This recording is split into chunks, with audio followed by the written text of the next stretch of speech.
started a little earlier tonight. We on the agenda, we just have 3 interviews. I see that names separated on those. I gotta bring mine with me. So we have Bob LeLacheur at 6, John D'Agostino scheduled for 7:30, and Kerry Spidell scheduled for 9 o'clock. Any quick comments from board members before we get started? None. Okay, with that, I will invite Bob if you'd like to come up and join us. Want to have this seat right here? That'd be great. Welcome. Thank you. Mr. Chairman, before we start, could I just ask about some of the procedures of the, or the way we'll do this? I think looking at the notes that the Collins Center had provided, and Ben and James, I think you probably had something similar, but I just want to get a sense of the process. You know, he made, the Collins Center made comment about questions, that if we ask question one candidate, we should ask that of all the candidates, and that we try to have some consistency who asks them. Is that important, or does that just make it easy? It would have been nice if we rehearsed it right into that. Well, exactly. I mean, that's why I just wanted to get a sense of.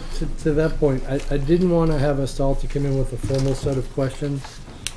Rick's exactly right. We need to ask, if we ask one candidate, we should ask all 3 if it's pertinent. You know, if it's, we should, I like to start each one off with us introducing ourselves to the candidate, including Bob, for the record. And then we can go from there, but I'll kind of freeform using the questions that we had, Carol had sent us that the screening committee already used. Make sure we, we don't have to repeat those questions. Right. Is my point. I kind of wanted you guys to feel comfortable with whatever questions you wanted to ask. Just let me know when you have a question. I want to go as informal as process, kind of make it a discussion and a conversation, if that makes sense. Okay. Yeah. And certainly, if you want to ask a question that we've asked, if it's I mean, No, right. Some of them were important enough that you may want to dive. Right, and that's fine.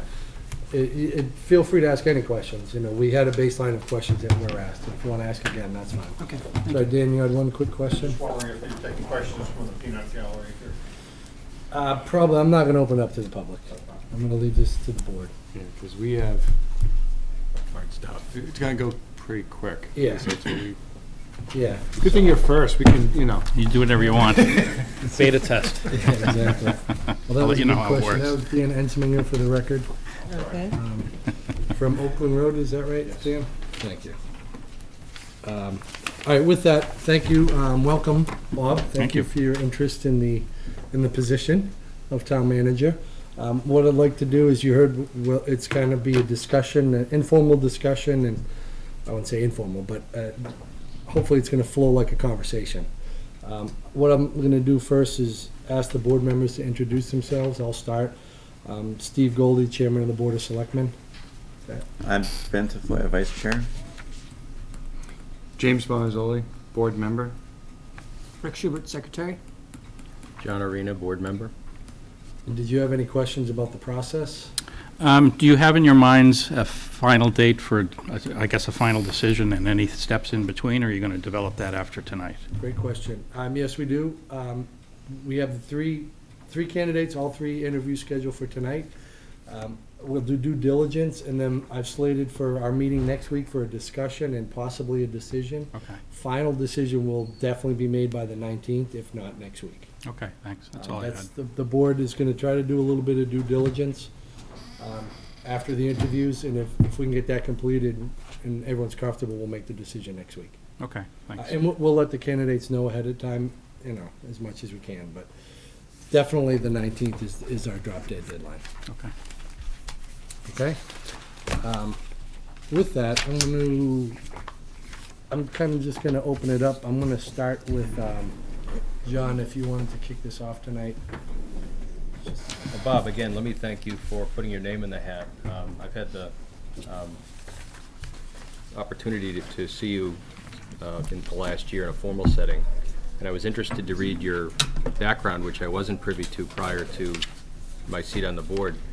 I was interested in your discussion around how you wrestled with certain financial items in your role as financial director, in terms of particularly in accommodated cost. How did you come to the thought of managing thorny issues like that and trying to deal with it in such a workmanlike manner. How did you come to that conclusion? Thanks, John. Well, I guess when you sit and listen to the same kind of thing year after year, you come up with, some ways to solve it in your own mind. And, in particular, as I think I mentioned in that letter, the idea of parents from special ed children and so-called regular day children coming in before two superintendents ago and, having a very difficult discussion about budgets as to which child and which functions were more important was very unpleasant and, to me, very unnecessary. And that spoke to the fact that, in some fashion, the budget process was allocating the same amount of dollars to the schools as a whole, and then it was setting up this acrimonious kind of relationship among the interest groups. So it struck me that at least, a small help to that process would be for the special education children that were sent out of district. That wasn't an optional thing. That was a requirement. That was for their best interests. I know over the years the schools have done a great job trying to keep as many children in district as possible for a lot of educational reasons, and there happens to be some financial savings usually, but that's never even discussed. And it seemed like if we could just get that figure out, kind of out there and away from the school's responsibility, if you will, then that didn't need to have that acrimonious discussion. It was very unpleasant 10 or 15 years ago at a couple meetings that were crowded by both sets of parents, and it just struck me that that was not something that was necessary, and it was very atypical of the way Reading typically ran itself. And it seemed like, there was no way to know what the best way to solve it was, but we needed to try. And so I just thought of, if we took some money off the top that was sort of no one's, put it to that classification, and then, step forward with allocating money, we could at least take some of that friction away. And to be fair, the last couple superintendents have done a great job, again, in keeping children in district and paying attention to the costs, which, also helped reduce that friction. So it wasn't just the method that did it, it was a lot of good management on their part. Was it well received out of the gate? Did you have to promote the idea? Not necessarily that one issue, but the whole concept was not necessarily, it's like, what are you talking about? Yeah, there was as with a number of my original ideas, we don't do things like that around here. Right. I got a lot of that at first. But when people have the chance to think about it, and sometimes it comes out of someone else's mouth in third or fourth time, it suddenly becomes a better idea. And I think that's what happened over the couple of years. And to be fair, every summer, when we sit down with the schools, we have the same conversation of, is this method working? Because if it's not working for both sides, we need to change it. And there's been some, very honest discussion about, I would have been better off if we did it the old way this year. Well, what about next year? Well, I don't know. And it does ultimately create sort of an equal amount of sort of unease and friction on both sides that we know it's a good idea. But there's no magic to it. It can change at any time. It just happens to have done a good job in the last few years. It's taken away the discussion from things that weren't very productive, to be honest with you, to productive areas where we can sort of do a better job. Good, thank you. Yep. Thank you, Mr. Chairman. Thank you, Bob, for, again, putting your name into this for consideration. But I was wondering if you could maybe step back and just talk a little bit about your experience and what you can bring to the town. You certainly know where we are, and you've read the profile. What you can bring to Reading to the position and help the town move forward, and within that, why you're interested in the job, in the position. The couple things I've learned along the way in my career, I guess there's two ways to get to know an organization from my perspective. When I was particularly young, technology was the best way because so few people knew it. If you knew how to use technology, people would immediately make friends with you and get as much information and help from you as they could, and you'd learn how they did their job. So that's how I learned a lot of things early.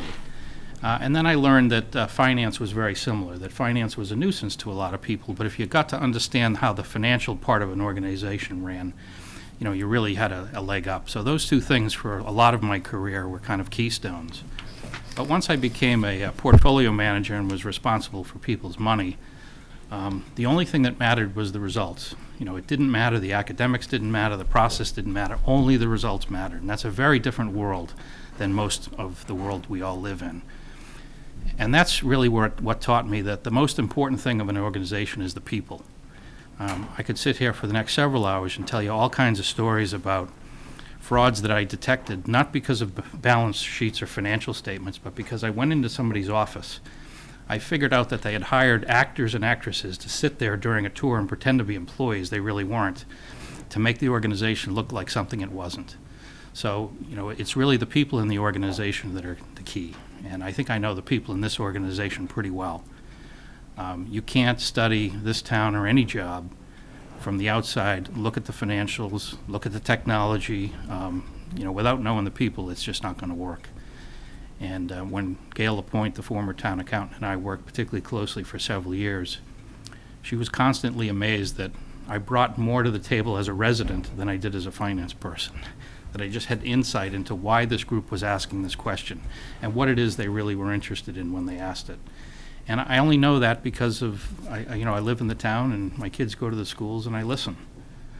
So really my interest in the job is honestly primarily as first a resident. I quite enjoy the people I work with here. I quite enjoy living in this town. I think the organization is well run and I don't really want to see big changes. And I think I represent, hopefully, not too many big changes. But the professional challenge, is that something that you see as an opportunity that will give you a new sense of accomplishment, or? Yeah, it's a little bit tricky to sort of sit in the number 2 seat and think about what the number 1 person's doing and how you do it differently. And, Pete and I have talked about that a few years ago, and he's very open-minded about the fact we're both different people, and he knows that the next person that comes in isn't Pete. And so whoever it is going to do things differently, and he's fine with that. But still, at the same time, I had to always be respectful of the fact that, Pete is the town manager. He is running the town. His word is the last word. But, in assuming that role for a couple weeks at a time when he was out, I didn't notice that it was difficult, particularly other than all sorts of strange things happened, like we had earthquakes and hurricanes and various other natural disasters. I figured, the library almost poisoned everyone with fumes. But aside from those kind of interesting situations, I enjoyed the job. It was dealing with people. It's, in a lot of ways, very similar to the current job I have with just a little bit less finance. It's not a big difference. I already know a lot of the boards, a lot of the people in town. It's just dealing with them in a similar way, quite honestly, than I do now. I do understand the biggest difference is the buck stops there. It's your responsibility. I can't blame Pete anymore. Well, I wouldn't have done it that way. And I'm fine with that. I've always been an extremely responsible person, not necessarily making always the right decision, but taking my lumps and saying that was my decision. I stand up for it. If I made a mistake, I hope I learn from it. But I'm very excited to lead an organization, and I say that very respectfully, that the leader of an organization is just another piece in the organization. Most of the good ideas won't come from the leader. They'll come because the leader listened to everyone else, and that's my style. But I'm very much looking forward to the challenge. Good. Bob, the role, town manager, is demanding and very highly visible, and responsible directly to this board. You mentioned one thing that you bring to the table is that there wouldn't be major change, but we are going to have some change on this board. Yeah. And there possibly could be change every year. So how do you manage to that? Who sits in the seat is the same one year to the next in terms of you listen to them. It's interesting in a town where, a lot more turnover than Reading has had. I'm sure it's just different, whereas this board and this position have been very stable for so long. I would assume that the next board, and I would hope that the next board, takes this as an opportunity to take a big step back and say, what do we want to be when we grow up as a town? Are we doing the right things? Do the things need to be changed? I would assume that goes all the way back to let's look at the charter. Let's look at all the different bylaws, the zoning bylaws, the general bylaws, all that's been done. Just what do we want to be? Are these rules allowing us to be the town we want to be? Because things that were decided 6 years ago, the world is a hugely different place now.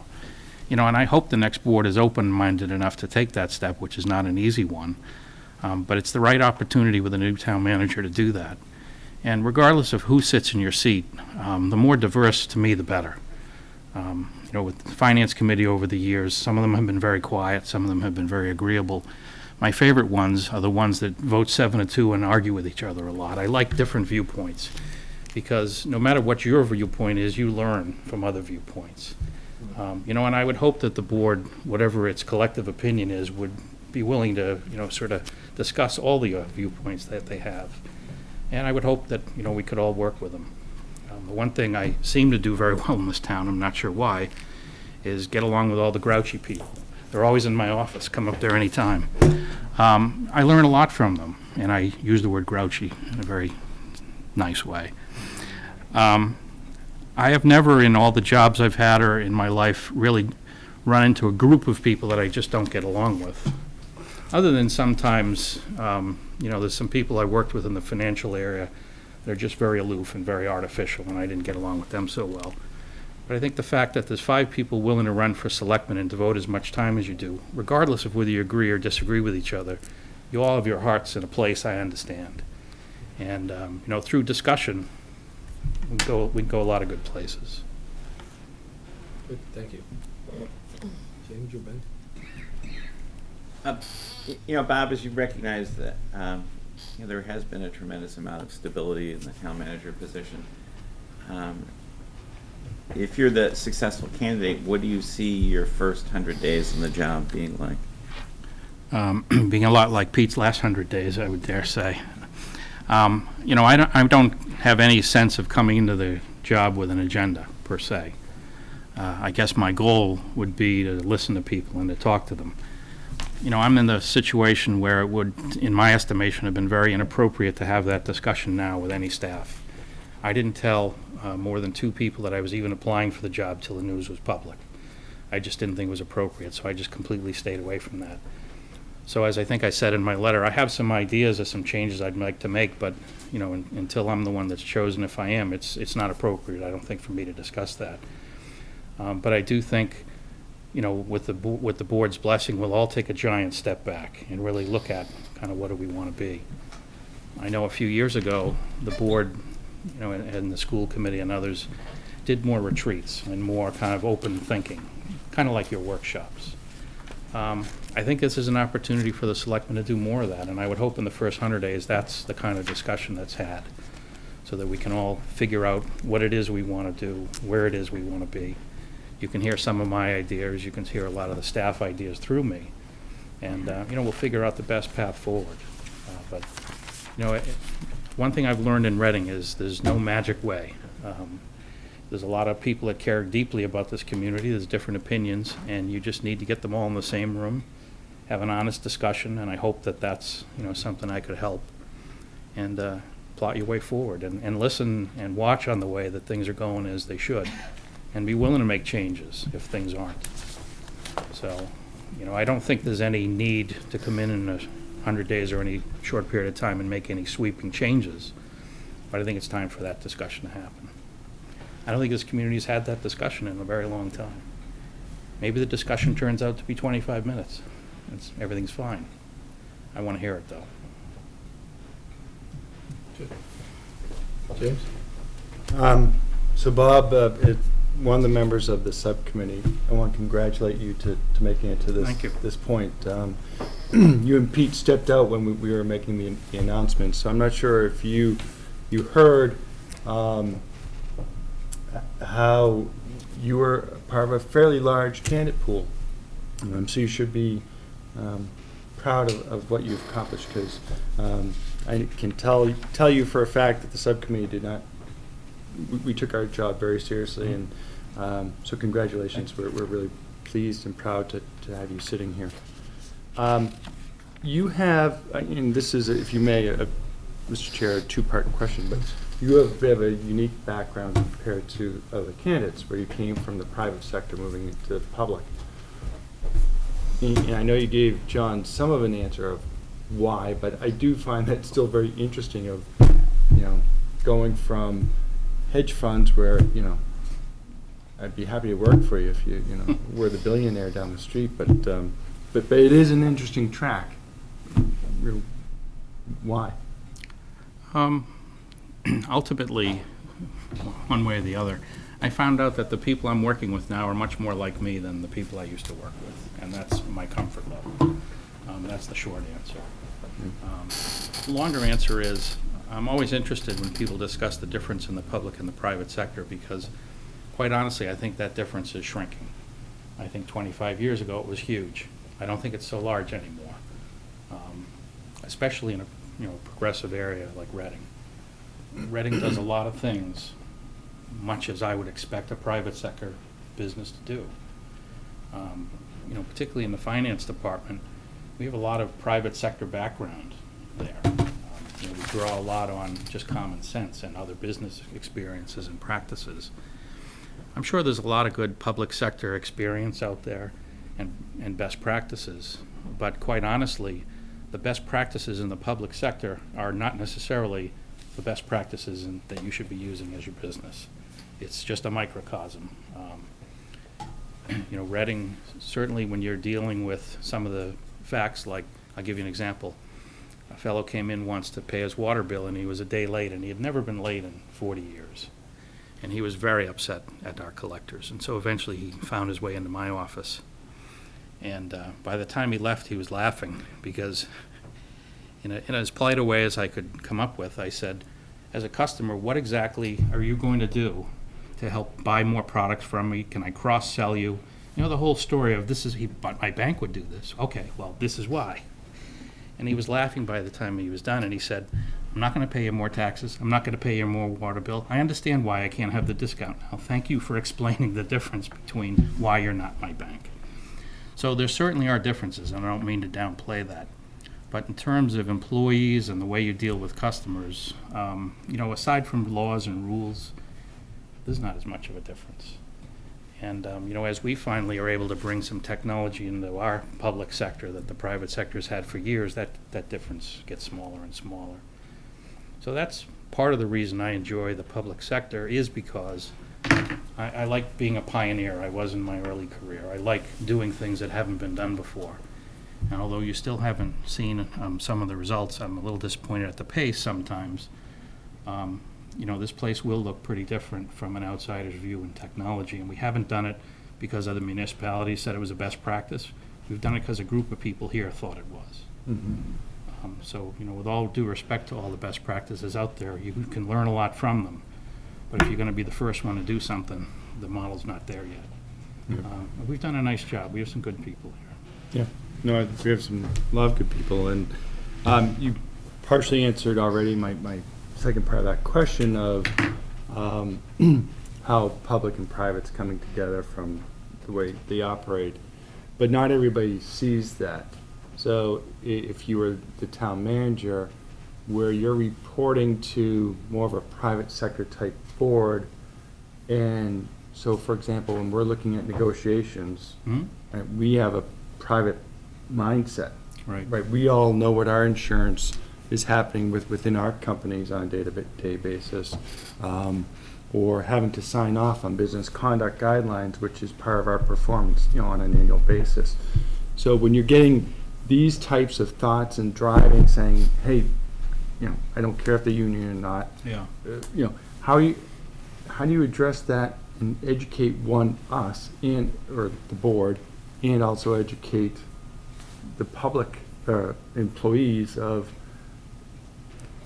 times are changing? That's a really good question, and certainly one I learned a lot about my first few years here.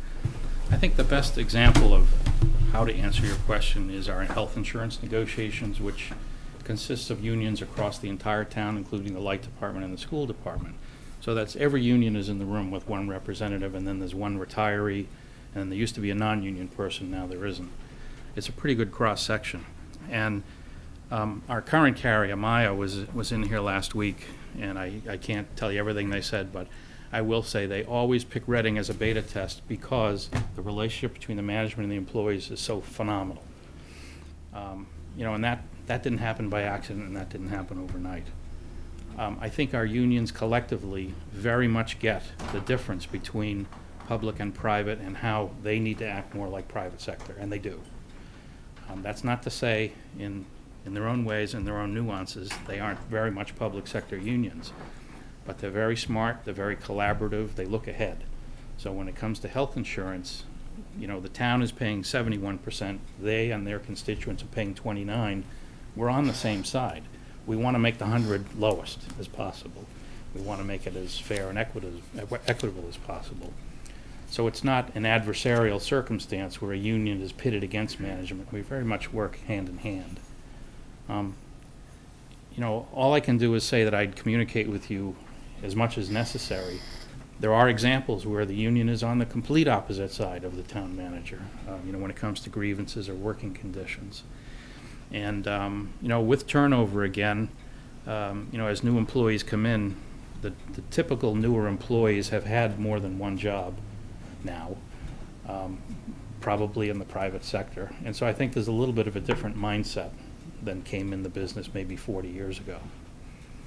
So I think the workforce, although the town government and public sector changes more slowly, I think the workforce is also evolving to that model of, we all live in the same world. We need to act a little bit more like the private sector, at least in Reading. That's certainly not true in other towns and cities around us. That's, if it weren't like that, I don't think I could work here, quite honestly. That's a breath of fresh air. I did wonder what unions would be like, because I had never worked. I had managed money for them, and they threw shoes at me. But I never knew how are they to work with on a day-to-day basis. And I'd have to say in Reading, they really are excellent. Not to say we always agree, but it's very respectful. And they are interested in doing the job the best way they can, and that's what we should want them to do. So I don't think the gap's that bad. Good.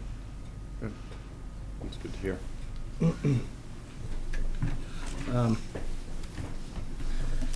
Part of the role, and you kind of hinted a little bit about it in answer to Rick's question, but a major part of the role, which hopefully we don't have to deal with a lot, is emergency management. And tell us a little bit about your experience, situation where you were here, you were running the show, and you had to handle emergency management. How it went, what went right, what went wrong. Well, I guess the example that comes to mind is when poor Pete was out of touch on his cell phone once, and all of a sudden we weren't getting any water from the MWRA. So I was driving home on Route 128, and I saw all these message boards going, and I said, "Whoa, somebody's in real trouble. They don't have water." And as I got closer to Reading, I said, "Uh-oh, I think we're in real trouble." I called up our emergency management director as our fire chief, so I called up Greg, and I got the explanation. And he said, "I haven't been able to reach Pete yet." And I said, "Well, why don't I drop by the fire station?" So a couple hours into it, we did find Pete finally. He was out to dinner, and his cell phone hadn't been working. When he heard what we had done, he said, "You guys are handling it fine. Let's have a meeting in the morning." And things were handled fine. You don't see this, and very few people do, but Reading is so well planned and prepared for emergencies. It's somewhat of a running joke when we go to these regional meetings. Everyone hopes if there's a disaster, it involves Reading, because Reading will manage it well. Yeah. Virtually every city and town, not just around us, but in the whole area, says Reading will be in charge. And that's to Greg's credit. He has an intense amount of planning. We regularly meet and have exercises. You can't just draw something out on paper, and then when something really happens, you have to work together, and suddenly it's going to work without practice. And again, the reason that works, as is the truth in so many things around here, when all these people are getting together in a room for an emergency, they know each other, they've worked together. It's not introducing each other. I haven't seen you since the last emergency. In some cities and towns it is. So the role of the town manager in emergency, first of all, is not to be in charge. There's other people by law who should do that.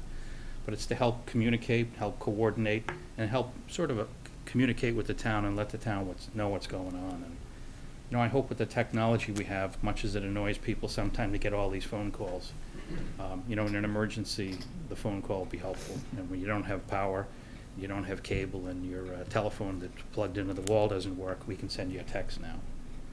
So in the different situations we've faced, they've been difficult, they've been troubling in some ways, but it's so amazing to watch the staff go right into everything they've always trained for.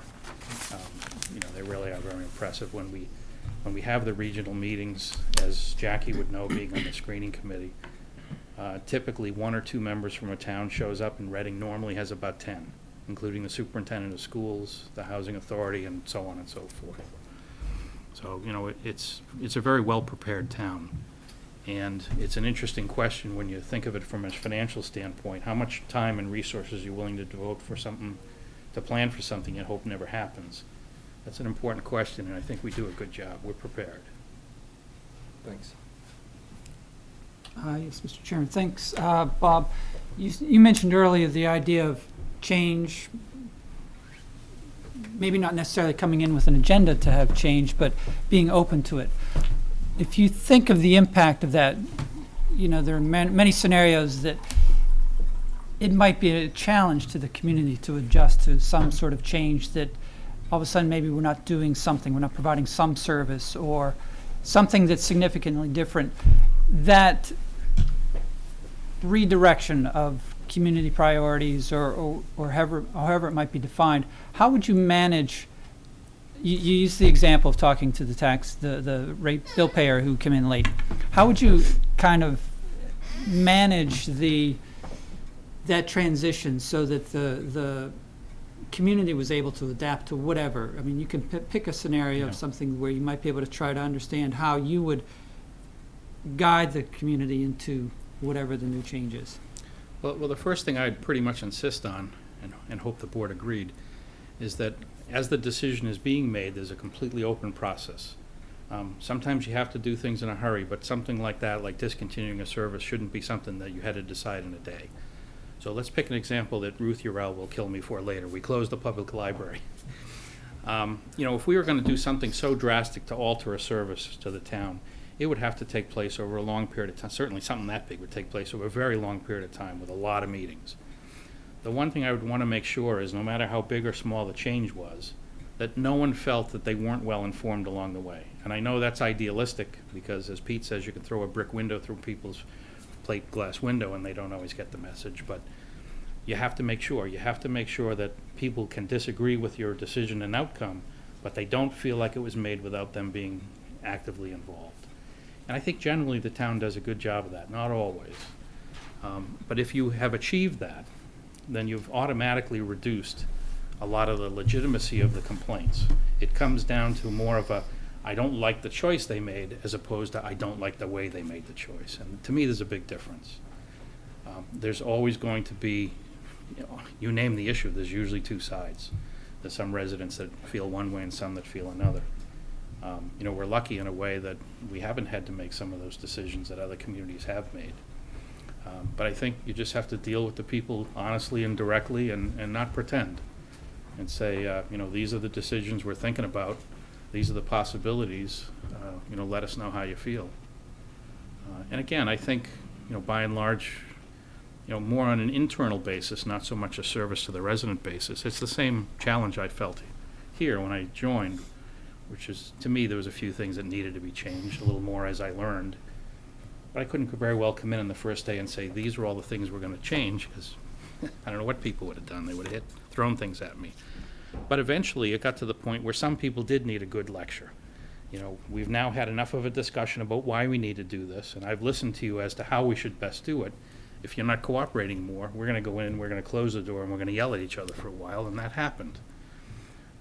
Communication takes many forms depending on the person. Not everyone agreed with some of the things I did, but absolutely everyone understood the process and understood the reason. And I think that's the best you can hope for. You're not always going to have a fan, but as long as they respect the process, I think you're okay. John? Bob, I've hired a number of people in my world, and it's always a bit of a mystery sometimes what you get, and it's a few months later until you figure out what the real skill set and how much of the resume rings true. In this role, obviously there's a track record and a history, but in this new setting, how do you see the split between doing the right things and doing things right, kind of the managerial component versus the leadership component, and what's the balance as you see it? I think it really depends on the issue and if the board and the community as a whole wish to step back and really think about themselves and think about what they want to be and how things might change. The more perspective changes there are, sort of the more management role I guess I would have to take on internally, to make sure that that's effective. The more the changes affect the residents or the businesses, that's more the leadership role. So, and it could be both. So, but it's both driven by the amount of changes, I would suppose, first of all. You know, I tend to lead by example. I don't lead by fancy words or emotional speeches. I have never asked anyone in my department to work extra hours. I work extra hours because I need to. They do too. I would never ask them to. They know I would expect them to, though. I think leadership by example is at least my style, and I think from my experience as a worker, it's the most effective style. It's the one that always sticks with you, even when no one's looking at you. You know, it's what would they do? What would they expect of me? I'll do that on my own time. You know, and I think this group, and again in town hall and the town in general, are pretty good about that. I think that sometimes management can come in with lots of fancy words and ideas and frankly get in the way of a good job, and I hope I don't do that. Thank you. So, Ben? Yeah, Bob, you know, coming into the job of town manager in a community like Reading with its size and sort of complexity, I guess sort of the first part of the question is, are there parts of the job that you perhaps might not feel as comfortable with as other parts of the job? Are there areas where you know, you're going to have to spend extra time sort of learning the ins and outs? The first thing that comes to mind on that is some of the personnel activity that goes on. I'm part of some of it, but not part of a lot of it. So in particular, union grievances, I rarely, if ever, sat in on. So there's definitely some coming up to speed on some internal personnel issues that I'm just not aware of, kind of aware of the outcome sometimes. In terms of the community, you know, I'll say the challenge that any person is going to face in this job is the amount of time that any individual member of the community wants with the town manager. And when taken together, are we looking at 20,000 people in the town that have been just waiting for Pete to leave so they can go ask the next town manager things? You know, that could be quite a challenge if all of them came to town hall in the first week. I think that's true of anyone, though. I think Pete has provided excellent one-to-one communication. I think that's very admirable. I don't know how many CEOs can afford to do that in today's day and age with all the other responsibilities. I would hope that ultimately that's a goal, but I don't know how quickly I could do that part of it. But I would hope to have other methods of communicating, electronic, you know, social media and so forth. But again, if there's a big outcry for coming in and talking to the town manager for an hour, logically, there's a lot of other things the town manager is going to have to be doing in those first beginning months. So I guess those are the two areas, both internally and externally, I'd be a little, I don't know, apprehensive to some degree about as to how it plays out. What about with respect to sort of the operational divisions within the town that you may not previously have had line authority over? I may not have had the authority, but I have a pretty good idea how all of that works. Maybe not how every person does their job, certainly, I don't mean that. But just being involved with all the departments and building budgets, we do build them from the bottom up, so I do understand the responsibilities of all the different parts.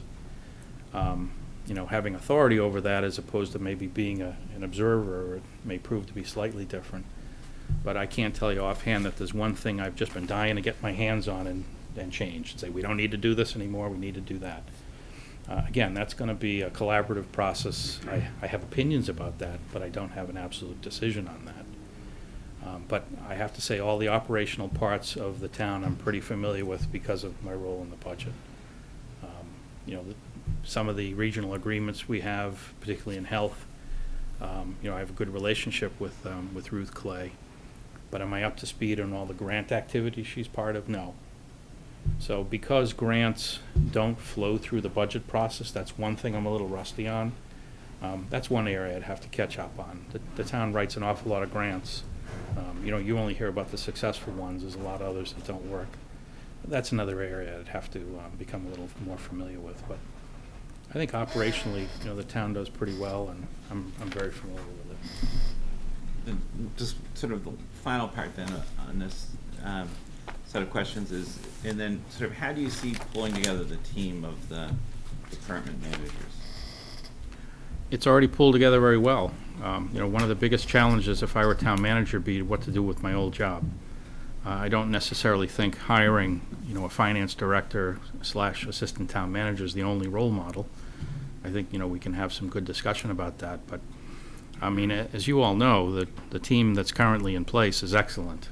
There's no one person, that shouldn't be here if they want to be here, and hopefully they do. They all do a great job.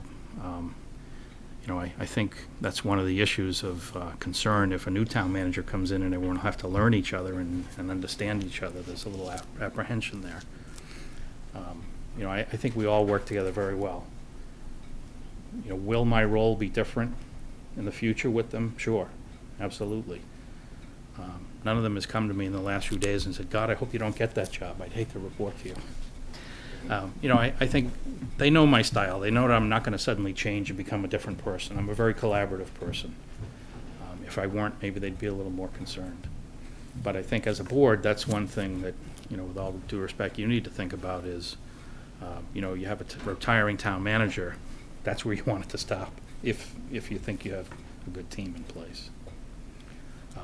There's a great group. We work together really well, and that includes the schools. Thank you. Thanks. Can follow up on that a little bit. You said you're a collaborative person. Could you expand on that? That's obviously very important to the community and to this board. And tell us some of the experiences you've had that have not worked well. You were on FinCom previous to being, so if you tie back all the way to that as well as being the assistant town manager. Okay. Well, I learned the lesson at a very young age that I was given one mouth and two ears for a reason. I think my mother told me that. She said, you're supposed to do twice as much listening as talking. And as I found as I go through life that not everyone had that same mother. I think there's a lot of people that quite enjoy talking and don't really particularly spend any time listening.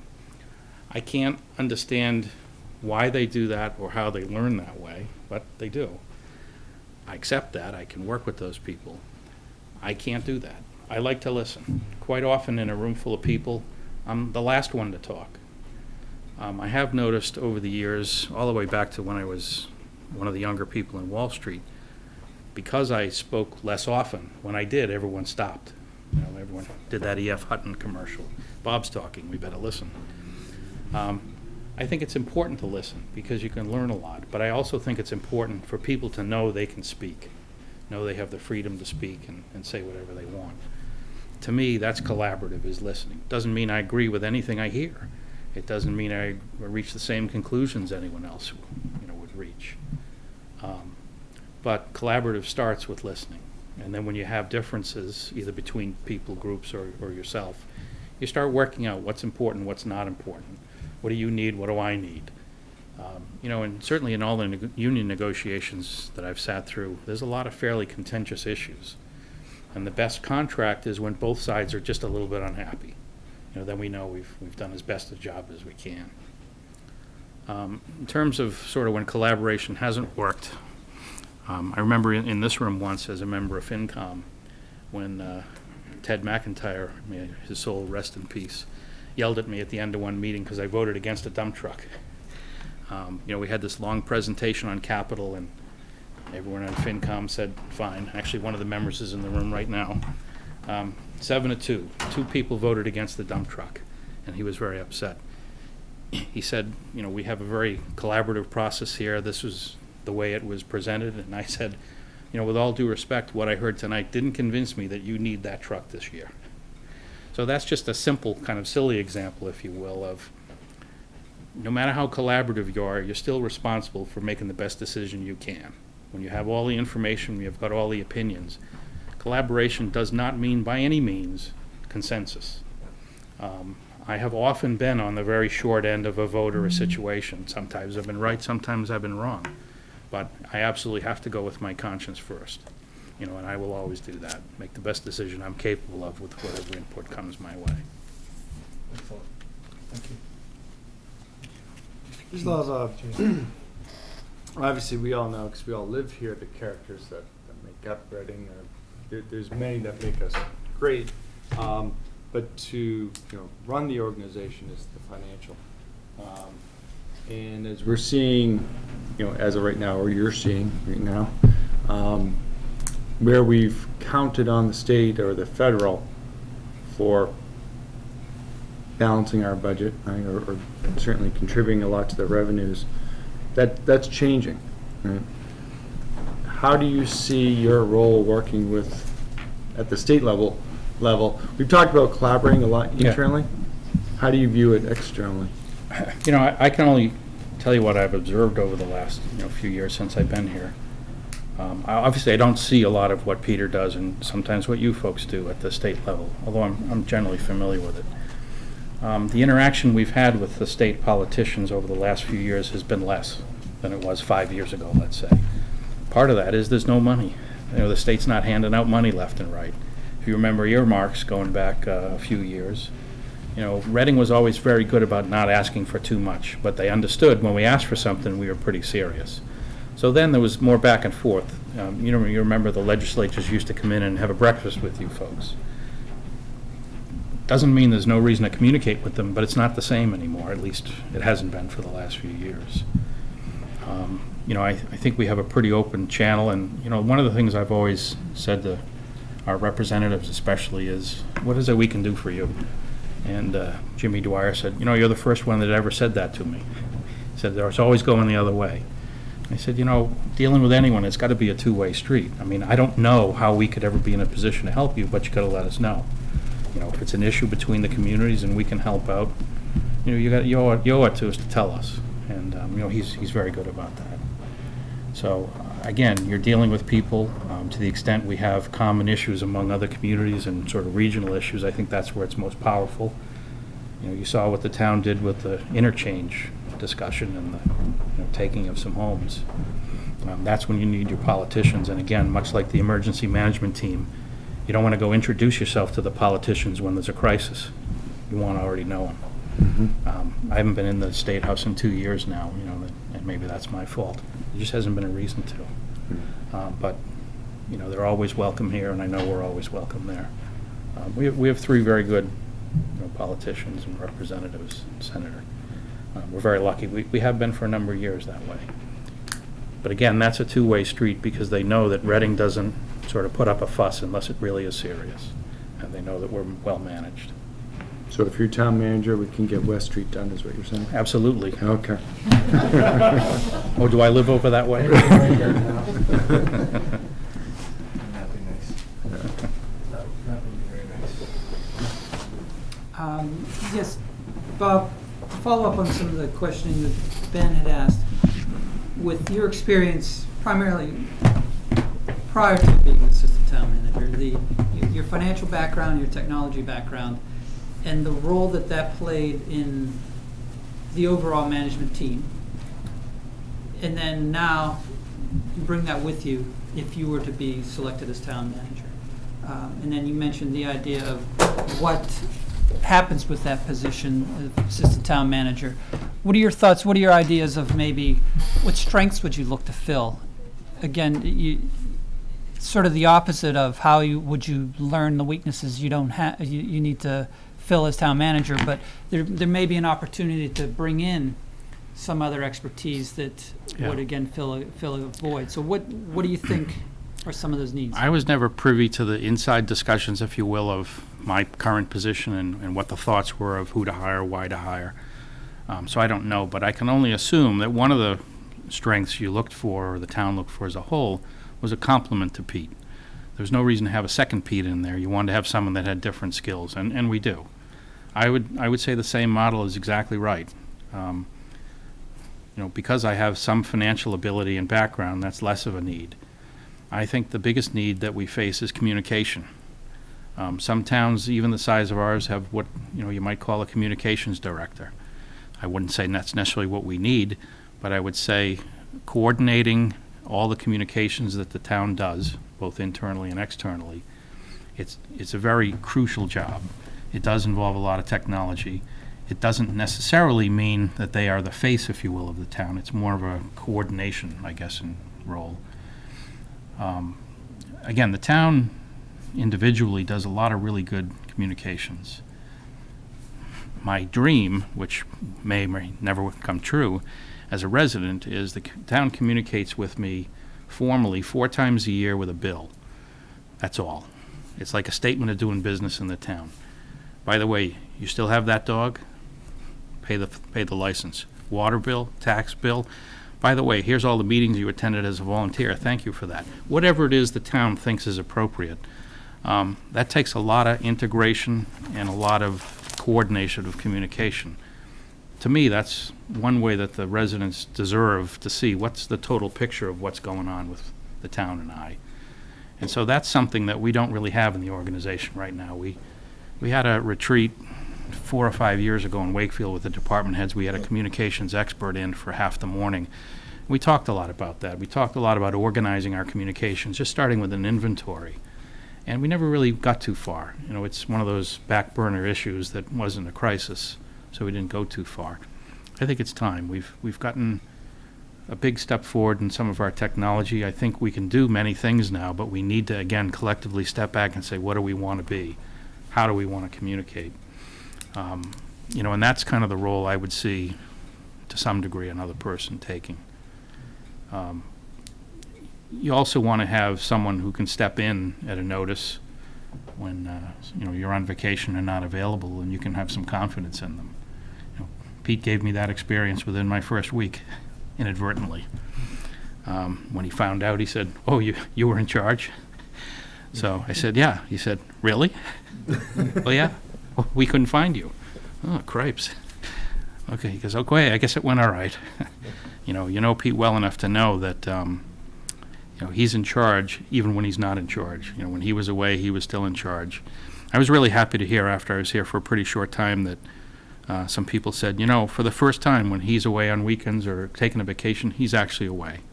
I think it's very important to have an organization that has that strength, that you need that. So it's not just sort of an inside person I'm talking about, it's someone who can do the other things too.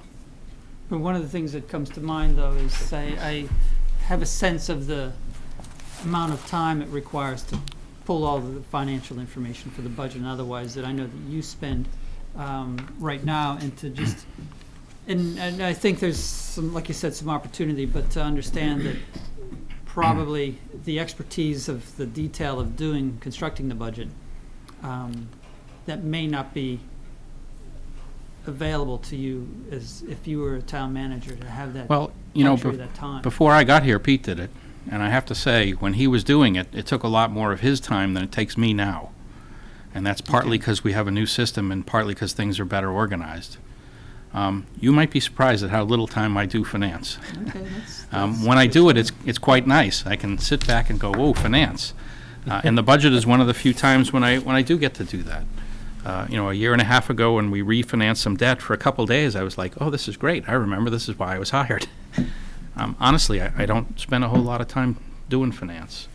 And it's interesting, in my prior job on Wall Street, again, I was always very results-oriented. I didn't so much care how I got there, and in that business, that was acceptable.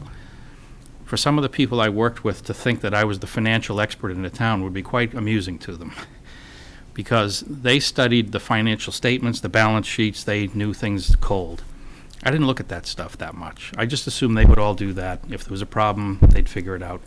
But the problem is the market would figure it out a lot faster than they would. And so I had to look at other things, mostly at management. So although my background is in finance, I was never really, quote, a finance geek. I looked at the practical aspects of finance. I didn't lock my door, shut it, and look at balance sheets all day and stare at numbers. It's just not the kind of finance I like. So, you know, my use of finance here is the method of communication with departments. But I honestly don't spend a whole lot of time just working on finance. Some days I wish I did. Okay. I swear I had a picture with the green visor, Yeah. sitting in your office with the door closed. So, One of the aspects to the town that is very important to me is its commercial base. And although the town is principally, the manager role is principally a municipal oversight, it also is the point where business is the interface into the town and plays that important role. How do you see, maybe this is a difficult question to answer, but how do you see your role as town manager interfacing with the business community and encouraging the business community and reaching out, providing making Reading kind of an interesting place for businesses to think about relocating to and staying and growing? How do you see that? Well, I have to say, in the last couple months, I've been pretty surprised, and this is before my candidacy was known, at how many business owners that I was just going in as a customer said, I hope you apply for the job. It'd be great to have a business-friendly person. Why? Why do you think that? All I can assume is I'm a good listener. Because I have talked to a number of businesses over the years about some of the issues they face. One of the things I do particularly well is to step outside into someone else's position and understand what they see and how they see it. That's why I was such a good investor. I understand how the businesses view town government and some of the hurdles we make them jump through. Some of them seem unnecessary to me, quite honestly. You'd be surprised at there's such a little difference in a good and a bad experience that a business can have dealing with the town. Not a lot has to change. Rules are rules, but if they're Reading rules, that's part of the stepping back and what do we want to be question. Is this what we really need to do?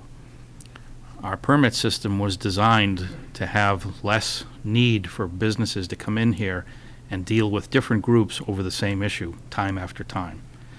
It's had limited success so far, and I say limited because in some cases the boards and committees aren't coordinating their schedules. In some cases the regulations aren't streamlined, so there still needs to be a lot of time spent.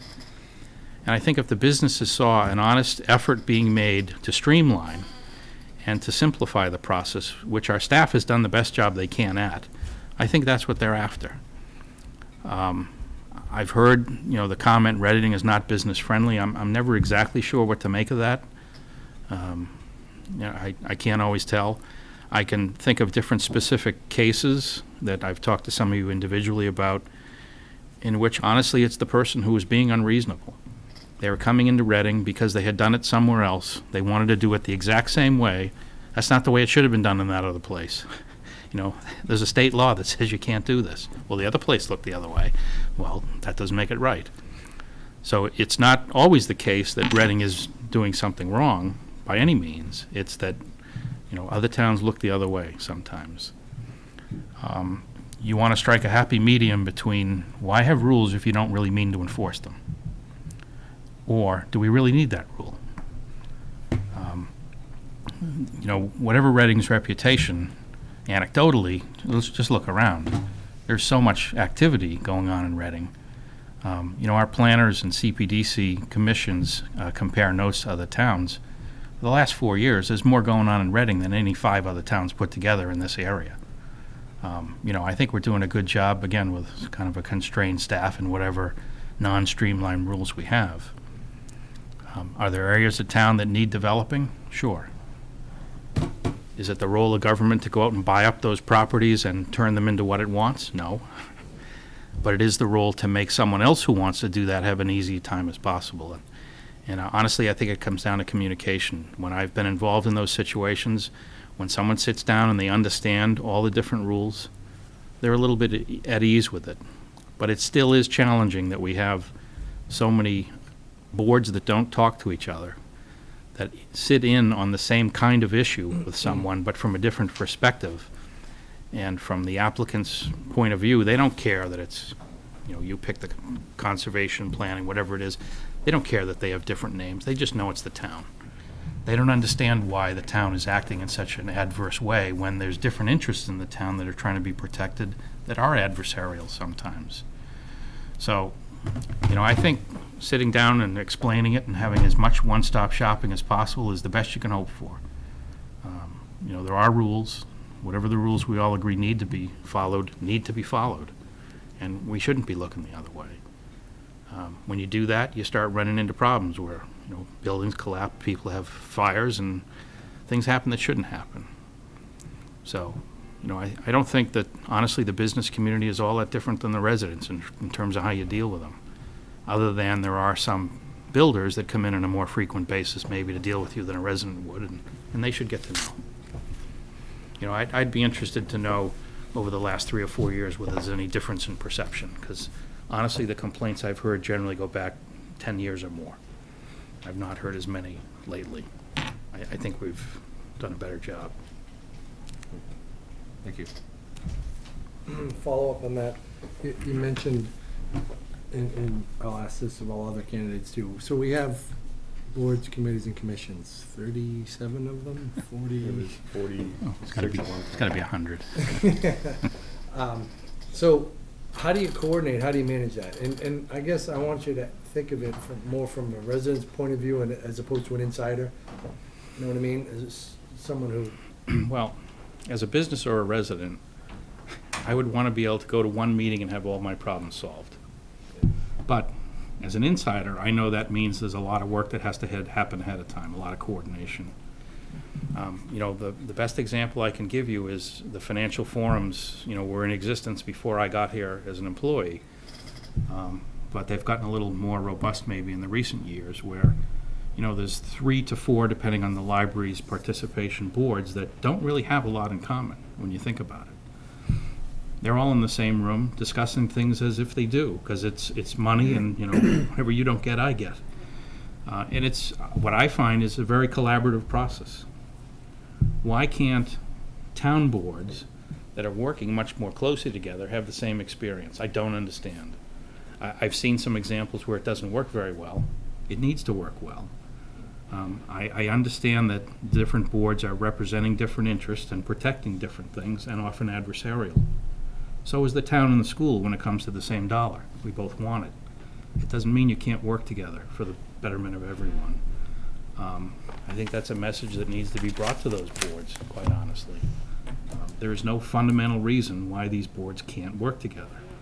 I understand that schedules are difficult, so they are between FinCom, the Selectmen, and the school committee. But if you plan something well in advance, you know, it shouldn't be a problem. Just to follow that up, Bob, thanks, good points on that. So, and I believe I have the answer to the first one. So you believe that can be changed, and whose role or responsibility do you believe is it to change? I think that's definitely on the town manager's shoulders. You know, as the appointing authorities, you certainly have some responsibility there, but you can't have the day-to-day effect of making that change. That has to come from the town manager in however it needs to happen. You know, I'll give you an example that through the budget process, particularly a couple of years ago when we were, you know, changing the layout of the staff and community services, I worked with a number of those boards and commissions pretty well. I have to say, you know, my perception changed as I worked with them that, hey, these are good people. I wasn't sure. You know, they have a different opinion and a different perspective, but they were perfectly fine. Here we were cutting their budget, and they weren't adversarial. They weren't acrimonious. They were trying to understand, okay, why are you doing this? How are you doing it? And how do we go forward? You know, and with all of them, I had a lot of discussions in person and on the phone and by email. And, you know, through a huge amount of communication, you know, they weren't happy by any means that their staff was being cut in half or whatever. But they understood that they could move forward, that they could get their jobs done. If they can go through that, why can't they coordinate with another board a little more effectively? You know, you sit down with 2 chairs and you have a discussion. Our town planner, I know, is having regular monthly meetings with the chair of each board trying to push that forward. It needs a bigger push. kind of to tack on to that a little bit, think of the wording, but you mentioned and talked a little bit about, especially when we made some cuts in the community service area, as part of municipality that delivers services to businesses and residents, that changes with each budget year. Tell us about how you have been in the past, creative in solving problems, and if you think we already know the answer, that's perfectly fine. You know what I mean? Just I'd like to hear of different ways that you were creative, you helped to be creative to solve budget issues and/or enhance services. Well, certainly, you don't have to look much further than our regionalization efforts, and including some that started with that name and didn't really end up necessarily belonging there. You know, the most painful situation for me personally was the assessing situation, which we all know about. It's great now. It absolutely could not be better. I am just so happy the way it's worked out and hope that it can continue to work out that way. By having an open dialogue with some of the other mayors and managers around, we've discussed a lot of things that you have not seen any progress on, but we're ready, much like the emergency preparation meetings. We all have our reasons why we don't want to go forward at this time, but we're ready in lots of other disciplines. And let me back up for Yeah. the record too. If you could describe a little bit about the assessing situation and Sure. where we are now. We were running into a lot of problems internally for a variety of reasons. We had a board that met 45 times a year, and I didn't have the ability to understand what they were saying, and they didn't have the ability to communicate with me, whoever fault it was. Over a number of years and some staff turnover, eventually the problem really came to a head last June when this board and the FinCom had to sit in on a joint meeting and appropriate over $130,000 to get some work done that none of us were expecting. At that point, we signed an agreement with Wakefield for 18 months to share their appraiser. That's when I referred to that's worked out really well. It's the strength of the person, but also the relationship with Wakefield we have, that has made that a success. Just today, I heard the board is now meeting once a month, whether it needs to or not, just for old time's sake. And The- are they, just curious too, are they meeting and collaborating with the board from Wakefield? They have. I don't think they are on a regular basis. I don't think there's a need for it. If things weren't going as well, they probably would have that need. Right. We both face a reval next fall, so they may well need to sit down together. So far, it's gone really well. I think, again, regionalization has been something that, started out in the Holy Cross Conference 3 or 4 years ago, but really more as a word. As a concept, it just means get to know your neighbors, get to know who you can and can't work with, what the strengths and weaknesses of the different functions are. And we have a pretty good inventory of that. Not necessarily every town around us, but some of them, including towns that you wouldn't guess we would ever work with, but we've had the discussion. So creativity is really just hard work ahead of time that happens to look good when you need it. Okay. Excellent. Thank you. Rick? Yes, Bob, I'd like to ask just a general question about your resume. Looking at the number of positions you held over the years, have you ever been fired, released, or have not had an employment contract renewed? There's one time where at Solomon Brothers, they encouraged me to leave. And 6 months later, I understood why, because they exited a business line. I was one of the few people at Solomon who was working in a business line, but trying to coordinate with other areas. So there was a few of us that they asked to leave before the big decision was announced, because they didn't want to exit the business line for a while. So for a few months, we all wondered, what did we do wrong? And I could have stayed in a different position internally, but really didn't have any interest. I enjoyed my work. Otherwise, no. Strangely enough, all my bosses have really liked me. I don't think necessarily on a daily basis, but in retrospect sometimes. Okay, all right, thank you. I say the same to my kids. Oh, you I didn't, love you, but I don't want. you didn't ask about my kids, what they thought. So any, Ben? James? Any other follow-up questions or things we haven't touched on? No, again, I'm trying to keep it consistent, but Bob is a little unique. I mean, you've been with us for many years, and you are a resident. And so you've been able to see Pete's interaction, and we're not necessarily looking for a Pete. Right. But where you are a resident, would it be hard to separate, hey, I'm the town manager, I'm a resident, right? If you're at one of the kids' events, or if you're at a personal event, out to dinner with your wife, have you ever get to do that? I don't have a problem separating that. I have occasionally sat next to a member of the board at a football game, and I don't think once have we talked about business. So no, honestly, I'm an employee here. I may be the town manager if I'm lucky, but I'm first a resident. If people need to talk about business, I don't have that problem, but since the Atlantic went away, that seems to have been cut back quite a lot. When I went to the Atlantic for half an hour errand, it always took an hour, at least. And in particular, if I ran into some folks from the school committee back then, it sometimes took 2 hours. I don't think that's a problem. I think it would be difficult to work in a town at a position like this and not have that part of your, day-to-day work. Again, the feeling of accessibility. I I don't feel that it's intrusive when people stop me, but usually they're very respectful and they don't do that unless it's really, this is a crisis, I need to talk to you. I think I've gotten less phone calls at home as the assistant town manager than I did as a FinCom member from just random residents. I think they're very respectful in this town. You know, they understand how to use email, they understand how to use the phone in work hours. You know, and people are just very good about that. But honestly, I don't feel the need to segregate my life and not do that 24 hours a day as Pete does. I don't have a problem with that. You know, again, most people in this town are pretty respectful of that, though, except when they were in the Atlantic. Thank you. Question. So thank you for answering our questions. As I do for any time I interview, I'll ask if you have questions for us. And then also give you the opportunity, if you'd like to make a closing statement to the board. I did have questions about the process. I think you answered that up front. If there's any other information you need from me or from anyone else, you know, you can let me know that. Okay. I don't have much of a closing statement other than just say that, again, 7 years ago, I wouldn't have ever imagined being sitting in this position, and I am very appreciative of how I got here.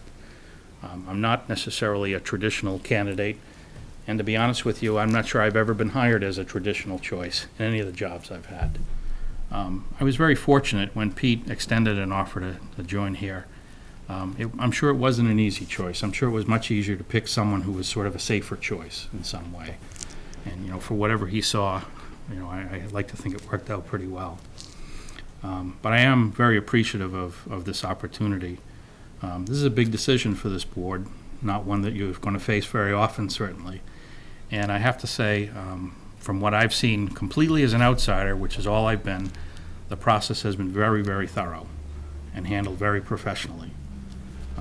You know, just to make that clear, once I decided to apply, other than Pete, nobody else, and I told him once, and he never said another word about it. You know, his ethics and my ethics, we're not allowed to talk about it. It's been handled very well. I hope all the candidates appreciate that.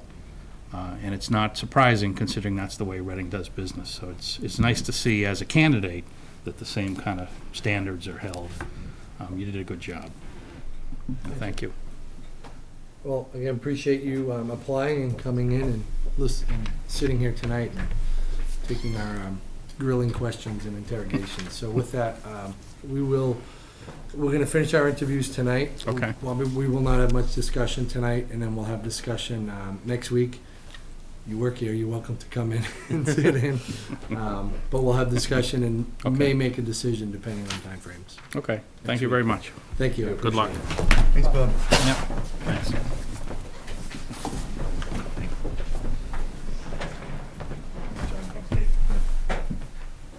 Rick, good luck. Thanks, John.